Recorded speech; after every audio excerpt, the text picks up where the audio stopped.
Le psoriasis, c'est une maladie qui est une maladie chronique. Je pense qu'il faut parler de prévalence. On est à peu près à 2% de prévalence dans la population française. Tous les patients n'ont pas nécessairement des psoriasis sévères, mais pour les patients qui ont un psoriasis qu'on dit être modéré à sévère, c'est une maladie qui est très invalidante. Elle ne va pas tuer le patient, mais c'est une maladie qui va avoir un impact sévère sur sa qualité de vie, qui peut avoir un impact sur son aptitude à travailler, qui va avoir un impact sur ses relations amicales, intimes. Et on a appris au fil des dernières années à apprécier justement le retentissement de cette maladie cutanée sur la qualité de vie, comme on apprécie le retentissement d'autres maladies.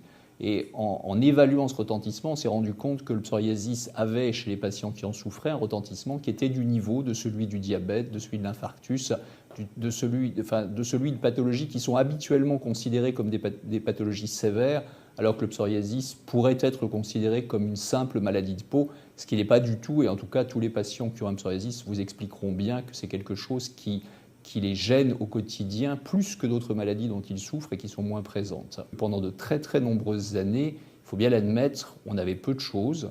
On était capable de prendre en charge de manière satisfaisante les patients qui avaient des formes légères, des formes modérées, mais on avait une population assez importante de patients avec des formes plus sévères pour lesquels on n'avait pas de possibilité thérapeutique.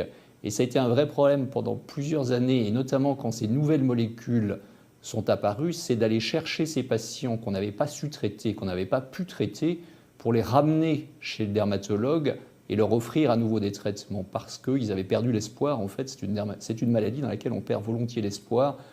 Les traitements dont on disposait avant étant des traitements peu efficaces, parfois mal tolérés, et des traitements qui sont difficiles à mettre en place. On utilisait beaucoup les traitements topiques, les crèmes, les pommades, surtout les dermocorticoïdes, les dérivés de la vitamine D, qui avaient une efficacité et qui ont toujours une efficacité. Ça reste indiscutablement les traitements de première ligne pour des patients qui ont des formes peu sévères, mais ces traitements sont inadaptés. Dès qu'on a une surface corporelle atteinte, il est difficile pour un patient de se mettre quelque chose de collant ou de gras sur plus de 10%, 20% de la surface corporelle.